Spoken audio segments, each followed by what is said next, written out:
Today I am going to teach you such a story which is based on Emperor Akbar and his great minister Birbal. Let's study. As the title seems here, whatever happens, happens for the good. Watch here. Long time ago, there was a famous Mughal emperor named Akbar. There was a very wise and an intelligent minister named Birbal in his court. The emperor used to take advices and suggestions to him. He trusted Birbal very much. Meaning is here that Emperor Akbar believed too much in his clever minister Birbal. One day the emperor was cutting an apple with a knife and the knife slipped off his hand and it cut his finger. It started bleeding and he cried out in pain. Who cried? Emperor. Hearing his cries, the guards and Birbal also arrived. On the spot immediately, seeing the emperor's cutting finger, the guard said words full of sympathy, but Birbal said, "Whatever happens, happens for the good." Hearing these words, the emperor became very angry. He shouted, "Get out! I don't want to see your face. You are fired." At this, Birbal again said, "Whatever happens, happens for the good." Story goes this way, friends. A few weeks later, the emperor and some courtiers went on a hunting trip. While riding, they were lost in the jungle, and the emperor was left alone in the forest. Some dacoits caught the emperor. They did not know that he was the famous Mughal emperor Akbar. They were looking for a man to be sacrificed for their goddess. When they examined the emperor, they found that the emperor's finger had cut. They let him go for they wanted complete man for human sacrifice. कहानी कुछ ऐसी है friends. Akbar जो प्राचीन काल में एक महान शासक और मुग़ल सम्राट हुआ करते थे, उनके एक बहुत ही खास और सबसे बुद्धिमान मंत्री बीरबल हुआ करते थे। एक दिन सम्राट अकबर खाते समय फल काटते समय काट रहे थे और खा भी रहे थे। अचानक चाकू गलती से उनके हाथों से फिसल कर उनकी उंगली पे जा लगा और खून बहने लगा। उंगली कट गई और वो दर्द से बिलबिला उठे, चिल्लाने लगे। उनका चिल्लाना सुनकर उनके सैनिक और दरबारी लोग वहाँ तुरंत पहुँचे और सहानुभूति दिखाते हुए कहा कि ये बहुत ही बुरा हुआ, ऐसा नहीं होना चाहिए था। समरी कुछ ऐसी है, आइए अगले पेज पे। उसके बाद बीरबल भी वहाँ आए। बीरबल ने कहा जो होता है वो अच्छे के लिए होता है। सम्राट को ये बात बहुत ही बुरी लगी और फिर उन्होंने बीरबल को वहाँ से अपमानित करते हुए दरबार से चले जाने को कहा।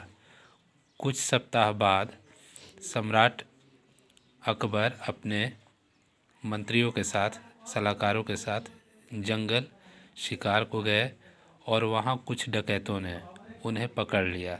बाकी सारे सैनिक भी जंगल में इधर उधर भटक गए थे और वो डकैत अकबर को नहीं पहचान पाए कि ये उनके सम्राट थे और फिर उन्हें बलि देने के लिए अपनी देवी माँ के पास ले गए। वहाँ उनकी बॉडी को एग्जामिन करने के बाद उन्होंने ये पाया कि उनकी एक उंगली कटी हुई थी और उन्हें परफेक्ट ना मानते हुए उन्हें जीवित छोड़ दिया, क्योंकि उन्हें एक ऐसे आदमी की ज़रूरत थी जो पूरी तरह से फिट एंड फाइन हो, यानी उसके शरीर पे कहीं कोई एक छोटी खरोच तक ना लगी हो। और जब एम्परर अपने पैलेस पहुँचे, उन्होंने अपने गार्ड्स को बीरबल के यहाँ जाने को कहा और उन्हें बुलावा भेजा। जब बीरबल वापस आए तो सम्राट ने उनसे कहा कि मैं तुम्हारी बात उस दिन नहीं समझ सका, आज मुझे समझाओ, तुमने ऐसा क्यों कहा? जो होता है अच्छे के लिए होता है।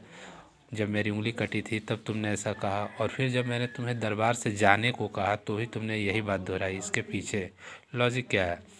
बीरबल ने नम्रतापूर्वक जवाब दिया, हाँ जहाँपनाह। Akbar said, what was good in that when I was felt alone in the forest and I fired you? Birbal replied humbly, Jahanpanah, if the courtiers would go with you, any one of them would be killed by the dacoits to sacrifice to their goddess, and if you didn't fire me, I would go with you and might be killed by those dacoits. Akbar smiled and gave back Birbal his post. देखिए अर्थ ऐसा है, बीरबल ने अकबर को समझाते हुए और उनके दोनों प्रश्नों का जवाब देते हुए कहा कि यह इसलिए अच्छा है, मैंने ऐसा इसलिए कहा जो होता है अच्छे के लिए होता है, क्योंकि अगर मैं आपके साथ गया होता, अगर आपने मुझे दरबार से नहीं हटाया होता, नहीं खदेड़ा होता, तो मैं जंगल में आपके साथ यात्रा पे गया होता, शिकार खेलने को गया होता, और वे लोग मुझे पूरी तरह से फिट एंड फाइन देखकर मुझे बलि चढ़ा देते। तो आपने मुझे पहले ही दरबार से खदेड़ दिया था, ये अच्छा हुआ, जो होता है अच्छे के लिए होता है। और आपकी जब उंगली कटी, ये मैंने कहा, तो ये भी ठीक हुआ। अगर आपकी उंगली नहीं कटी होती तो आपको भी फिट एंड फाइन देखकर लोग आपकी बलि चढ़ा देते। यह सुनकर सम्राट अकबर को काफ़ी प्रसन्नता हुई कि उन्होंने एक ऐसे योग्य व्यक्ति को अपने मंत्री पद के लिए चुना था जो योग्य लोगों में भी सर्वोत्तम थे, सबसे योग्य थे। फ्रेंड्स, ऐसी बहुत सारी कहानियाँ हमारे इंडियन हिस्ट्री में जो अकबर और बीरबल बेस पे हैं, आपने पढ़ी होंगी, सुनी होंगी। फिर अगले एपिसोड में, अपने अगले सीरीज़ में आपको फिर कोई ऐसा ही चैप्टर बताने या पढ़ाने की कोशिश करूँगा। उम्मीद है आप लोगों ने इसे पसंद किया होगा। Okay friends, actually it is English channel, but because I am quite friendly to you, so I hope you like it and subscribe my channel. Once again, do subscribe it, friends.